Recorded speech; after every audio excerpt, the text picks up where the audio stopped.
Scientists of Reddit, what is the worst thing that has happened in your lab? Story 1. We were intended to dissolve an E. coli toxin, but one of my lab mates breathed a tiny quantity because she neglected to switch on the hood's fan. Felt terrible, made an emergency room visit, contracted pneumonia, and subsequently developed an intestinal infection. When she was bedridden for 2 weeks, her mother had to go from California to the East Coast to be with her. Even now, after a month, she is far from healed. When doing E-beam lithography with a spin coater, I once made the identical error. The chemical that caused my intense and uncontrollable desire for red Twizzlers is a mystery to me. It may have been PMMA or SU8. Prior to the occurrence of any additional adverse effects, I detected the problem. Story 2. As a first-year student, I worked as a lab assistant in a mosquito genetics lab. I consistently wore pants, closed-toe shoes, gloves, and goggles, as instructed in my extensive training on safety and personal protective equipment.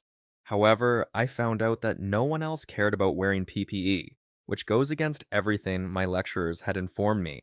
My supervisors and other undergraduates mocked me for a while, so I finally gave in and ditched my training clothes in favor of shorts and sandals.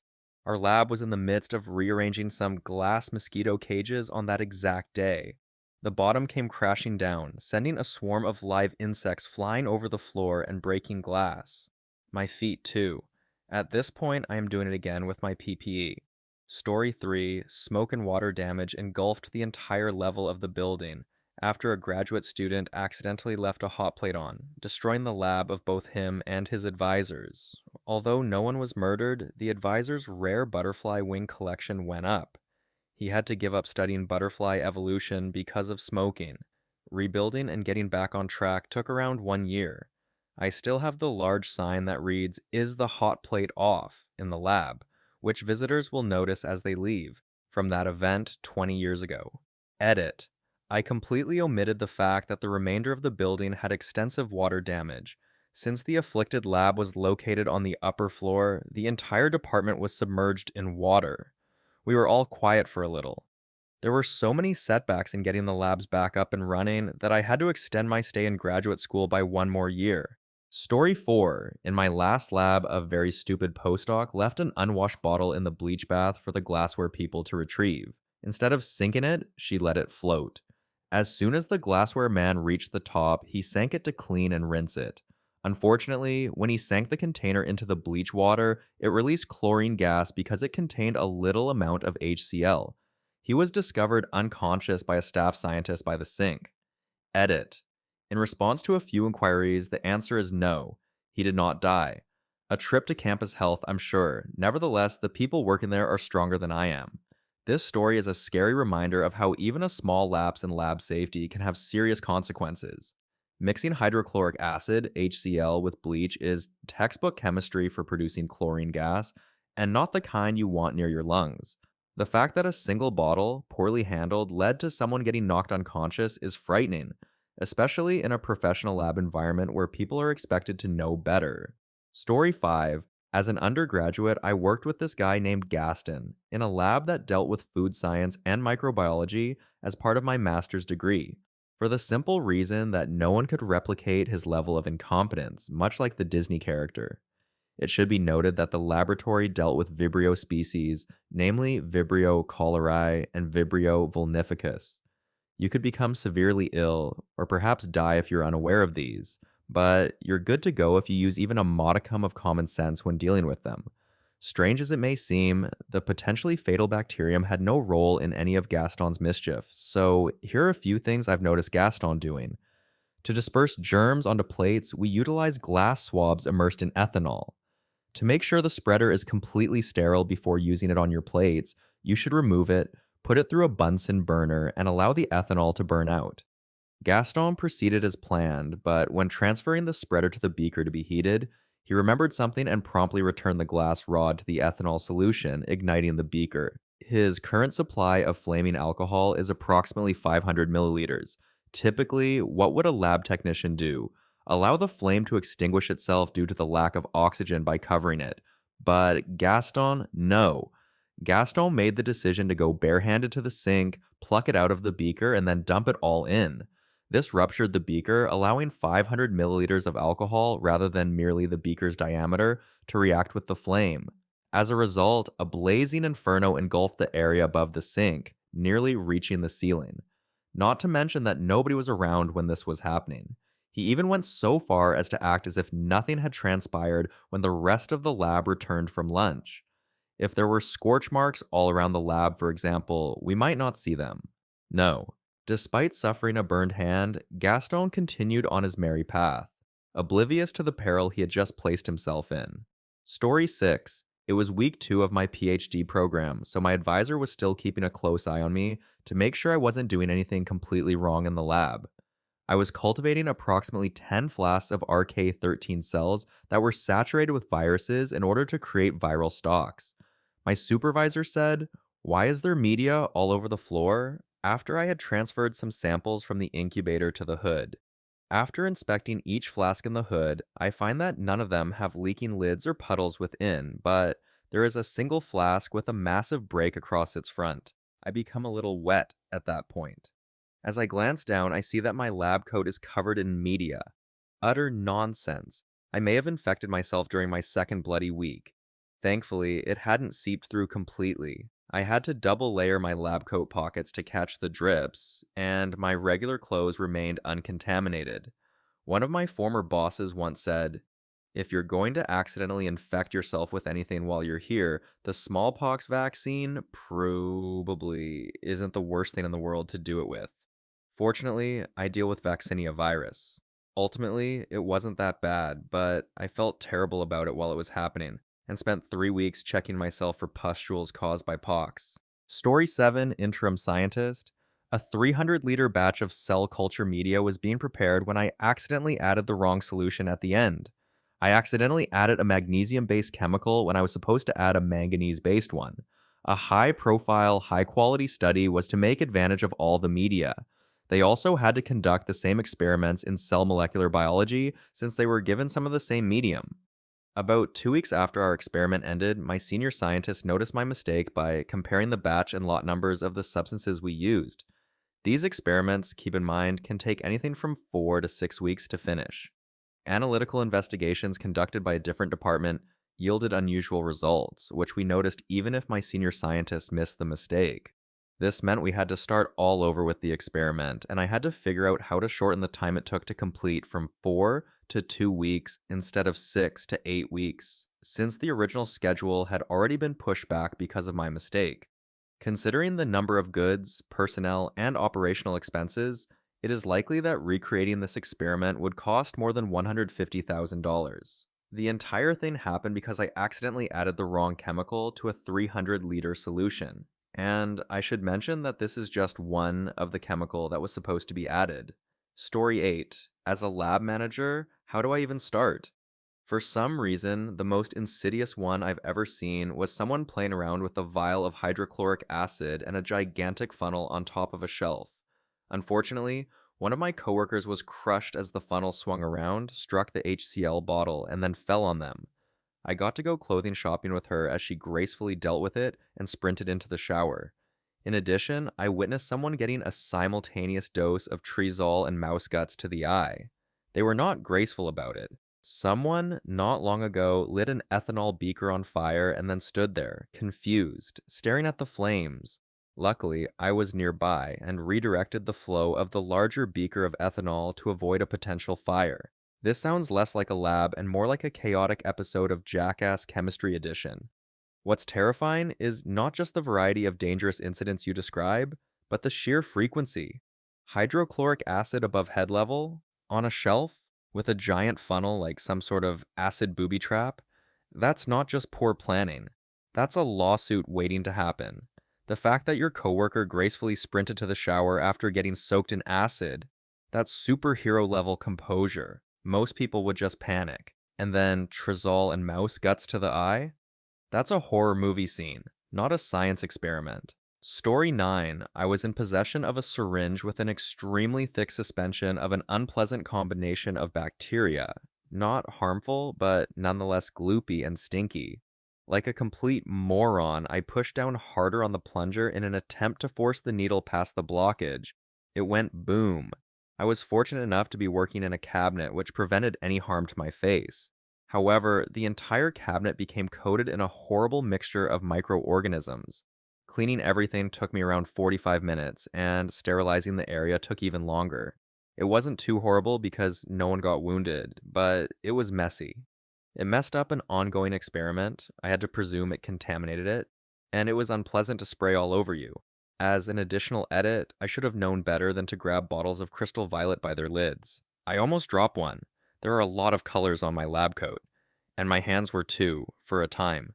Story 10. The requirement to sterilize anaerobic Clostridium cultures was brought to my attention by a doctoral student working in the lab next to us. Instead of following protocol and just bleaching the culture and letting it sit in the fume hood, they decided to autoclave the live culture. Anaerobic bacteria smells like someone else's spoiled beverage that has been sitting in a hot, stuffy room for a few days if you're unfamiliar with the stench. When you bleach a living culture and then place it in a fume hood, the culture eventually dies and the fume hood releases the unpleasant odors outside. Autoclaving kills microbes but leaves behind pleasant aromas. Instead, it aerosolizes them so everyone can enjoy them. Unfortunately, this grad student's carelessness led to the evacuation of a whole floor of microbiologists who were unable to continue their work due to the intolerable stench. In order to guarantee that the unit and the intake or outlet pipes were decontaminated, the autoclave was also out of action for a couple of days. I felt bad for the autoclave technician who had to do it. Story 11. Listen up, radio astronomer. In reality, I don't have much of a lab because following data preparation at the observatory, we transfer it to our lab's supercomputers for analysis. However, if you're interested in learning about the most disastrous outcomes of my studies, suddenly the supercomputer, or at least some of its nodes, stops working. Remembering that our local machine depends on the kindness of the university's IT systems makes this situation all the more common, which is why you should always back up your data. Due to the constant downpour, the radio telescope was taking a beating in the field. The Netherlands is obviously a rain-free zone because it is home to this radio telescope. As part of my thesis, we occasionally use a piggyback instrument that can run autonomously and remotely, but it still needs an operator at the observatory to turn on the equipment. Since the piggyback instrument's timing was critical, you double-checked the observatory staff's schedule to make sure they wouldn't be in the midst of an observation. Perfect. However, nobody answers the dreaded phone or responds to emails, and the main observatory isn't turned on when the time comes to do the observation. It was probably just a very lengthy lunch break, but they later said otherwise. Monitoring will be postponed for 1 month. Story 12. A master's degree and a doctorate took 6 years to complete. Things that I witnessed. During my master's program, one of our labs shared offices with this utterly inept individual. She was a PhD candidate in material science, but she had no idea what she was doing. She was required to explain everything from how to store files on the computer to which chemicals to use and what not to mix. She was already in a bad spot, and her narcissistic friend just made matters worse by constantly being around her and giving her bad advice. So she needed to clean some crucibles, and some dweeb advised her to use acetic acid, thinking that since it's in vinegar, it couldn't possibly be that strong. We noticed that she went to the sink to run water, and then we started to smell an intensely acidic odor, all because our offices were in a bigger lab. Red cubicles in a corner of a chemistry lab. Not so safe. Almost as bad as a severe nose burn. She has poured a lot of pure acetic acid into her crucible and is trying to wash it with paper towels, but they are melting into her nitrile gloved hand as we all glance around and go to the sink. Tears are streaming down her face as the stench of rotting acid wafts from the area around the sink. This honestly sounds like a deleted scene from Breaking Bad, grad school edition. First of all, pure acetic acid is not just vinegar's edgy cousin. It's glacial acetic acid for a reason. That stuff burns through nostrils, patients, and apparently nitrile gloves and paper towels. The fact that she was wiping it with paper towels while it was melting into her glove is horrifying. It's like watching someone try to put out a grease fire with a wet blanket, made of fire. Story 13. Even though I'm not nearly qualified, this has to do with the lab. It was my team's job to construct a BSL-4 lab. Level 4 containment is the highest standard, but I am not going to spill the beans about what the scientists were about to perform in the lab. A full containment suit was required of anyone entering the area. Since the lab is not yet occupied or contains any dangerous substances, personnel are wandering through it without protective gear as the project nears completion. A huge washdown facility is located on the exit of this laboratory. In order to make sure that no one leaves the lab, the doors are sealed and everyone is soaked with a bleach like solution. Another team in the lab attempted to depart just as the team in charge of that station was getting ready to test it. Screaming in terror the whole time, they became stuck in the washdown and sprayed for about a minute. Thankfully, the system contained only water, although the individuals within were unaware of this fact during the incident. Story 14. I was enrolled in organic chemistry throughout my sophomore year of chemistry. We had recently begun a synthesis experiment that would last for the entire semester.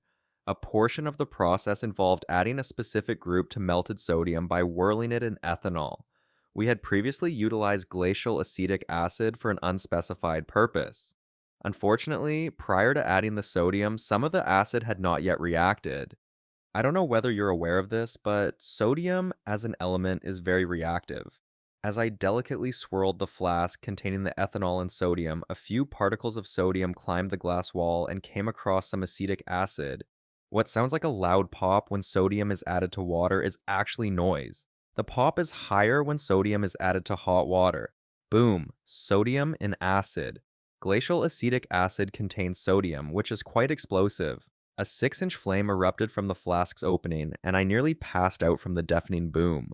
The elderly and nearly deaf professor in charge of the lab glanced up in mild astonishment.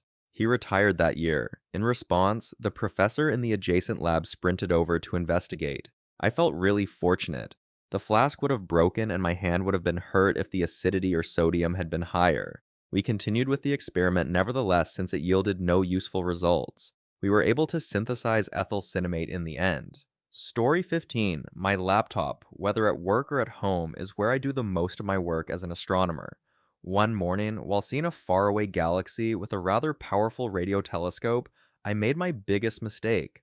But when I examined the numbers, I saw that the galaxy wasn't there. I wasted a lot of time pointing the telescope at nothing but the sky after a few anxious minutes of trying to figure out where the source was. For that one, I'm still receiving criticism. I think the worst thing that might happen is that we lose time or ruin incredibly expensive stuff. I'm a condensed matter physicist who doesn't do material synthesis, but these scientists and biologists can do more harm than good. I mean, I've dropped samples, broken diamonds, and neglected to put ruby into pressure cells. We use ruby fluorescence to calculate pressure, among other costly mishaps, but I've never come close to infecting myself or spilling acid. As far as lab supplies go, silver paint is the worst. Story 16. Based on the story, I was cautioned to read the handbook for all equipment before using it in the lab, particularly with regard to the restrictions on damage that other people's equipment may have. Remember that this took place at a national lab where all participants, with the exception of the graduate student, were trained scientists. A graduate student borrows a measuring gadget that contains three $50,000 modules. Returning to the topic, he states, none of them work. The person who loaned him the equipment is understandably taken aback by this news, so he requests further clarification from the graduate student. I entered my test data into the initial module, but it did not return any results, the graduate student explains, so I plugged it into the second module and again, nothing happened.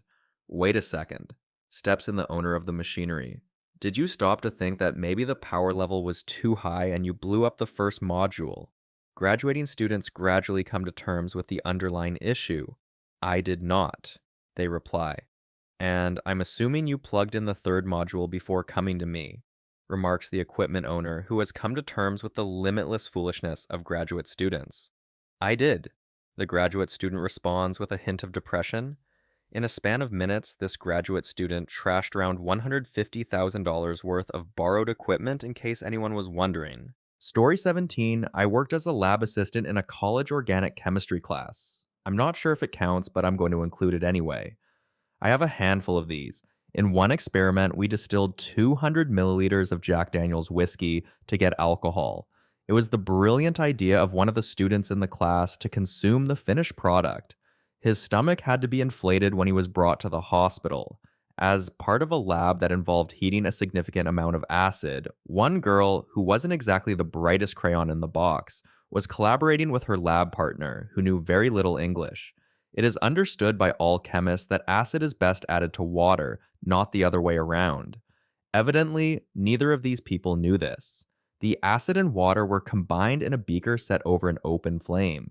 Both girls were burned and injured as the combination boiled over and then exploded. A lecturer informed me afterwards that a student attempted to sue the school, but I departed from the institution not long after that episode occurred. This story is an absolute masterclass in what not to do in a chemistry lab, like a cautionary tale wrapped in poor decisions and open flames. Let's start with the Jack Daniels distillation stunt.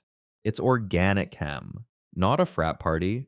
The fact that a student thought it was safe to drink lab distilled alcohol, which can concentrate methanol and other impurities, is alarming. Ending up in the hospital with your stomach inflated like a balloon? That's not just a bad idea, that's flirting with Darwin Awards territory. Story 18, I was using a device that tests the susceptibility of attenuated Yersinia pestis, Black Plague, to ultraviolet light. The disease-causing DNA had been eliminated, making it attenuated. So I had a carboy filled with around 4 liters of buffer solution containing a relatively high concentration of Y. pestis. To make it seem like the water was unclean and to protect the bacteria from light, I added some caramel colorant. I began to pump the buffer through the system when, due to an unforeseen malfunction, one of the barbed hoses attaching to a tube snaps off. Envision a stainless steel tube with a UV bulb at its center, with the buffer being pumped through the surrounding space. As a result, the lab floor, ceiling, benches, and all the equipment get sprayed with buffer inoculated with Y. pestis. Story 19. Some anecdotes from my PhD days. A team consisting of the postdoc, technician, and I were scanning mice with CT scans many times. Our live animal micro CT scanner was leaking anesthetic, so we were all high on Isoflurane for 3 hours as we giggled uncontrollably and tried to find out what was causing our splitting headaches. We had a lot of trouble getting to our feet and going outside since our legs and brains weren't working together properly. At 8:30 in the morning, the entire floor was filled with the pungent odor of gas, as if someone had left the valve open overnight. My PI persisted that we continue working and just be careful with lighting the Bunsen burners, even after the fire brigade arrived in their protection gear and ordered us to vacate. Until we were given the go-ahead, we decided to have coffee from the cafeteria instead. He was displeased that we wasted his time at work. Someone in my lab was using glass pipettes to make bacterial spreaders and dropped the hot glass into a liter beaker of ethanol. She tossed the burning beaker toward the sink in a fit of fear as the ethanol caught fire, leaving a blazing trail across the floor. The majority of the contents were lost when the beaker fell into the sink. Because no one could figure out how to operate the fire extinguisher, the lab simply waited till it went out on its own. Story 20 possessed a compact tabletop centrifuge whose inner cover detached as it spun. It jiggled around within the rotor and was shredded into a million pieces. The fact that the centrifuge was inexpensive and made of plastic meant that its components weren't particularly hefty or potentially harmful. Unfortunately, the outer lid also broke open, dispersing the plastic fragments everywhere. To stop the flow of more bullets, I leaped out of hiding and slammed the cover. The silly machine chose to start spinning again as soon as its lid was opened again. Thus, this was a complete waste of time. I pulled the plug out of the wall, I swear. He is really useless. Story 21. As a power electronics expert in the field of electrical engineering, I once witnessed a coworker nearly lose hearing as their product blew up in their face. When the voltage between these devices reaches a specific threshold, they are designed to conduct a large amount of electricity and release it as heat. These devices are known as MOVs, or metal oxide varistors. To prevent overvoltage, this specific set of MOVs was positioned across a bank of capacitors that were designed to withstand high voltages. The capacitors were overloaded to the point that the MOVs started dissipating the power in them, which indicates that there was an issue with this specific device. Another characteristic of moves is that they will entirely short out whatever they are connected to if too much power is dissipated in them. If you're familiar with electronics, you can probably guess where this is going. All the energy from the banks of high voltage capacitors was discharged into the MOVs at once after they completed their duty, which meant they took on too much power and shorted out. Story 22. My 4-liter beaker fell 20 years ago. I attempted to catch the falling glassware instead of doing what is taught to be done.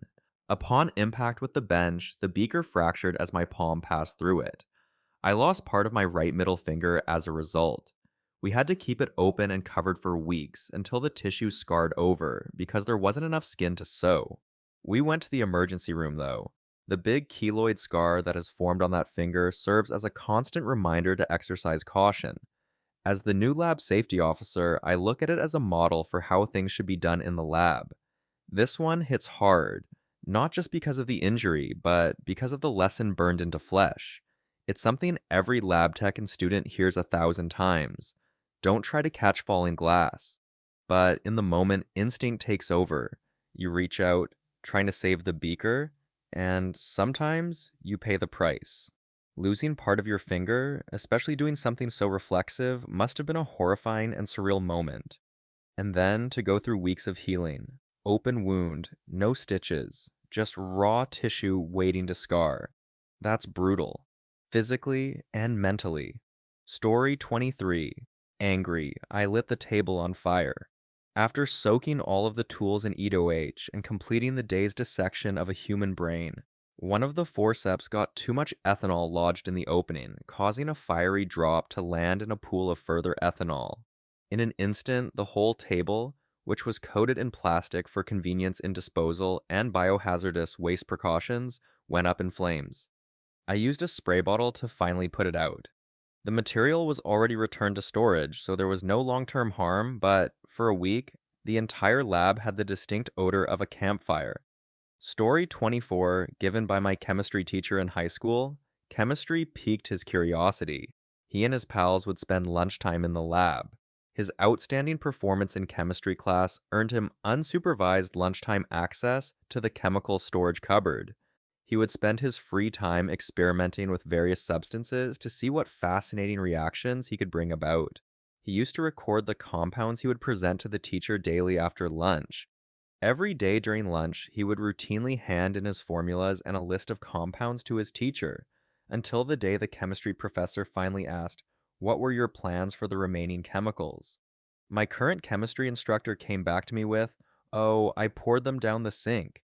His chemistry teacher took action right away by triggering the fire alarm. Nearly 30 minutes later, the chemistry lab was leveled by an explosion that destroyed half of the space. Because of this, I am now very careful about what goes down the drain,